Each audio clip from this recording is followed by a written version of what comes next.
నటికుమార్ గారు అఖిలాండ కోటి బ్రహ్మాండ నాయకుడు కలియుగ ప్రత్యక్ష దైవమైనటువంటి ఆ శ్రీవారి మహాప్రసాదమైనటువంటి లడ్డూలో కల్తీ జరిగిందని, లడ్డు తయారీలో స్వచ్ఛమైన ఆవు నెయ్యికి బదులుగా జంతువుల కొవ్వు అలాగే జంతువుల కళేబరాల నుంచి తీసినటువంటి నూనెను వాడుతున్నారు అనేది ఇప్పుడు అంతర్జాతీయంగా కలకలం రేపుతూ ఉంది. ఈ నేపథ్యంలోనే అసలు లడ్డు తయారీలో ఎటువంటి జంతువుల కొవ్వు కలవలేదు అంటూ జగన్మోహన్ రెడ్డి పాప ప్రక్షాళన చేసేందుకు తిరుమల పర్యటన ప్లాన్ చేసుకున్నారు. తర్వాత డిక్లరేషన్ మీద ఎక్కడ సైన్ చేయాల్సి వస్తుందో అని ఆయన ఆ పర్యటన రద్దు చేసుకున్నారు అంటూ కూడా కొంతమంది ఆయన మీద ఆరోపణలు చేస్తున్నటువంటి నేపథ్యంలో అసలు ఏంటి నిజంగా శ్రీవారి మహాప్రసాదమైనటువంటి లడ్డూలో కల్తీ జరిగిందా, నిజంగా జంతువుల కొవ్వును అలాగే జంతువుల కళేబరాల నుంచి తీసినటువంటి నూనెను ఆ లడ్డు తయారీలో వినియోగించారా అంటే ఏం చెప్తారు? ధర్మారెడ్డి గారు ఈవో, అక్కడ ఐఎంపీ కమిషనర్ విజయ్ కుమార్ రెడ్డి గారు, జగన్మోహన్ రెడ్డి గారు తిరుపతిని దాచుకున్నారు. జగన్మోహన్ రెడ్డి గారు ఉండిగా అయిపోయింది, ఇది వాస్తవం, ఇది అబద్ధాలు చెప్పాల్సిన అవసరం లేదు. వైవి సుబ్బారెడ్డి గారు, వైవి సుబ్బారెడ్డి గారు అంటే ఆధ్యాత్మిక కేంద్రంలో ఉదయం లేస్తే గోవింద గోవింద నామస్వరాలతో వినిపిస్తున్న నామస్వరాల్లో మనం సిగరెట్ 5 నిమిషాలు తాగలేనిదే ఉండలేని వ్యక్తిని తీసుకొచ్చి చైర్మన్ చేయడం కరెక్ట్? కరెక్ట్ కాదు. అంటే వైవి సుబ్బారెడ్డి గారు సిగరెట్ తాగకుండా 5 నిమిషాలు కూడా ఉండలేదు.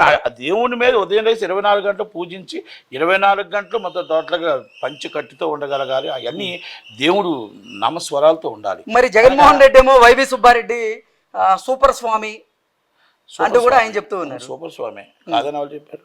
అది అయితే అలాగే బోమన కరుణాకర్ రెడ్డి గారు, నేను ఒక్కటి అడుగుతున్నా, మీరు నిజంగా కలియుగ వెంకటేశ్వర స్వామి మీద ప్రమాణం చేస్తా అంటున్నారు కదా, మీరు ధర్మదర్శనం టికెట్లు అమ్ముకోలేదా? 300 రూపాయల టికెట్లు అమ్ముకోలేదా? 500 రూపాయల విఐపి టికెట్లు అమ్ముకోలేదా? కళ్యాణం టికెట్లు అమ్ముకోలేదా? ఈ డబ్బులు దోచుకొని మీ ఎలక్షన్లో పెట్టలేదా? ఇది నిజంగా ప్రమాణకం చేయండి. నెంబర్ 1. నెంబర్ 2, నేనేమంటున్నానంటే లడ్డూళ్ళు కల్తీ జరిగింది అనేదానికి వాస్తవం. కల్తీ 5 సంవత్సరాలు కల్తీ జరిగింది. ఆ కల్తీ జగన్మోహన్ రెడ్డి గారికి తెలిసి జరిగిందా? చైర్మన్కి తెలిసి జరిగిందా? ధర్మారెడ్డికి తెలిసి జరిగింది. విజయ్ కుమార్ రెడ్డికి తెలిసి జరిగింది. అక్కడి నుంచి వచ్చిన మొత్తం టోటల్గా ఈ డబ్బు అంతా కూడా మొత్తం జగన్మోహన్ రెడ్డి గారి ఉండిలో చేరింది. ఇది మాత్రం వాస్తవం. అక్కడ కల్తీ ఓకే, ఇది అన్నీ అయిపోయాయి. అక్కడ మొత్తం టోటల్గా కలియుగ దైవం వెంకటేశ్వర స్వామిని మేము మొత్తం ప్రక్షాళన చేస్తానని కుండీలో దూకాడు. ఆయన కోనేరులో కుండీలో దూకాడు ఆ కరుణాకర్ రెడ్డి గారు.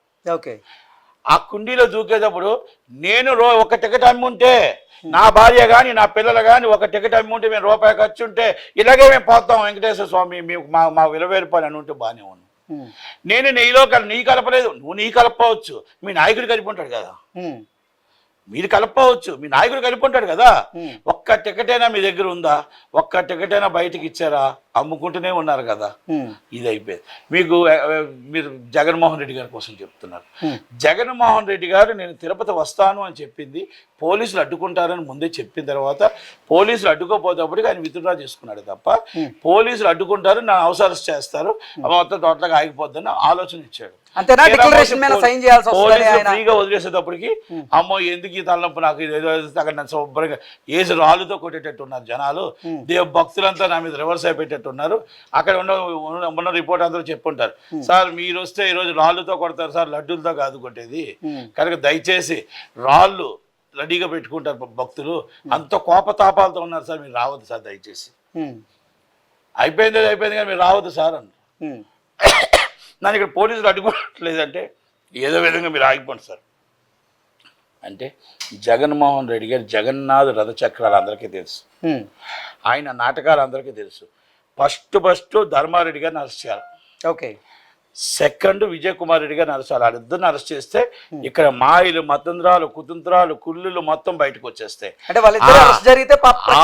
అరెస్ట్ జరిగితే నేను ఒకటి అడుగుతున్నా, ఆయన ఎంత పాపాత్ముడు కాకపోతే, ఆయన పాపాత్ముడు కాకపోతే ఆ ఆధ్యాత్మిక కేంద్రంలో ఇన్ని పాపాలు చేయకపోతే, సాక్షాత్ కొడుక్కి పెళ్ళి అవుతుంటే ఇన్విటేషన్ పెళ్లి కార్డులు తీసుకెళ్తూ ఇస్తూ హార్ట్ స్ట్రోక్ వచ్చి చనిపోతే 10 రోజులకే మళ్ళా నువ్వు ఏం కొంప ఉలిగిపోద్దాం అని చెప్పేసి మళ్ళీ ఆ దైవ సన్నిధిలోకి వచ్చి ఆ అరిష్టం చేసావే, ఆ మొత్తం టోటల్గా మన ఈరోజు నువ్వు అది కరెక్టా అని అడుగుతున్నా.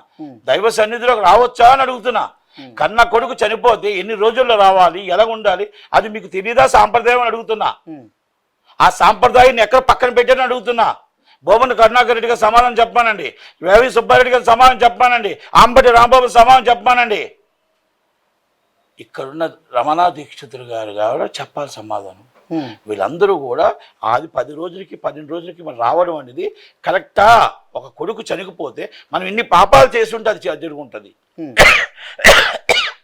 ఉదయం లెగిస్తే దేవుని నామస్వరంతో, ఉదయం లెగిస్తే ఏవోగా నేనున్నాను, దేవుడి సన్నిధిలో నేనున్నాను అని మీరు చెప్పి రాజశేఖర రెడ్డి గారి దగ్గర నుంచి మీరే ఉన్నారు కదా.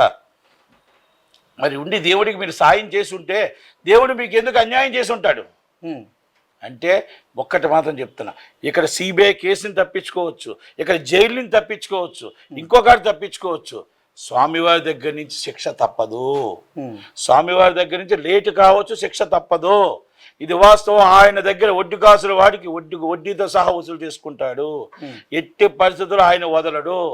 కనుక దయచేసి మనం ఒకటే చెప్తున్నాం, జగన్మోహన్ రెడ్డి గారి కోసం ఎంత తక్కువ మాట్లాడితే అంత మంచిది. నేను ఇంకోటి కూడా చెప్తున్నా, ఇక్కడ చాలామంది దీన్ని ఒక రాద్ధాంతం చేస్తున్నారు.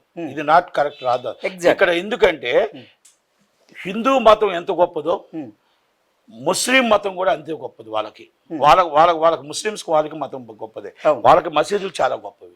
అలాగే క్రిస్టియన్స్ చర్చ్ చాలా గొప్పవి. సనాతన ధర్మమే చెప్తుంది. సనాతన ధర్మం, Hindu or Muslim or Christian అందరం కలిపి మనం బతకాలి, మన మతాలను పూజించాలి, గౌరవించాలి, ఎదుటి మతాన్ని మనం గౌరవించాలి.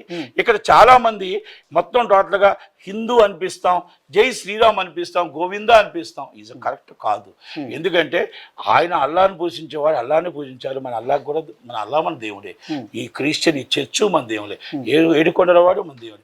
ఎవరికి నచ్చిన వాళ్ళు దేవుణ్ణి మన ధర్మం మనం పాటించాలి తప్ప ఇలా మీరు స్క్రోలింగ్ చేయడం, ఈ విధంగా మొత్తం టోటల్ హిందూ ధర్మాన్ని మీరు తీసుకొచ్చి హిందూ ధర్మమే ఉండాలి, ఇంక ఎవరో కులాలు ఉండకూడదు, మతాలు ఉండకూడదు, ఎవరు ఉండకూడదు అనేది కరెక్ట్ కాదు. ఇది చంద్రబాబు నాయుడు గారు ఒక్కసారి ఆలోచించండి. ఒక్కసారి మళ్ళీ లోకేష్ గారు, ఒక్కసారి పవన్ కళ్యాణ్ గారు, ఎక్కడో అక్కడ చిన్నది ట్రాక్ తప్పుతుంది. దయచేసి ఇది తీసుకొచ్చి అన్ని మతాల మీద తోస్తున్నారు. దయచేసి ఈ స్క్రోలింగ్స్, కొంతమంది ఓవర్గా మాట్లాడడం ఇవన్నీ కూడా జరుగుతున్నాయి. ఒక్కసారి మీరు పెద్ద మనసుతో అంతా ఆలోచించండి. గవర్నమెంట్ని బదనాం చేయడానికి బీజేపీ గవర్నమెంట్తో కుమ్మక్క అయిపోయి ఒక హిందూ రాష్ట్రంగా చేసి ముస్లిమ్స్ని క్రిస్టియన్ని దూరం చేయాలనుకుంటున్నారని కొంతమంది చేస్తున్నవన్నీ స్క్రోలింగ్లకి మీరందరూ రియాక్ట్ అవ్వండి. దేవుడు గొప్పవాడు, ఏడుకొండల వాడు చాలా గొప్పవాడు. హిందూ ఆరు ముస్లిం ఆరు క్రిస్టియన్ అందరం బాయ్ అందరం కలిసి ఉండాలి, అన్నదమ్ములుగా ఉండాలి.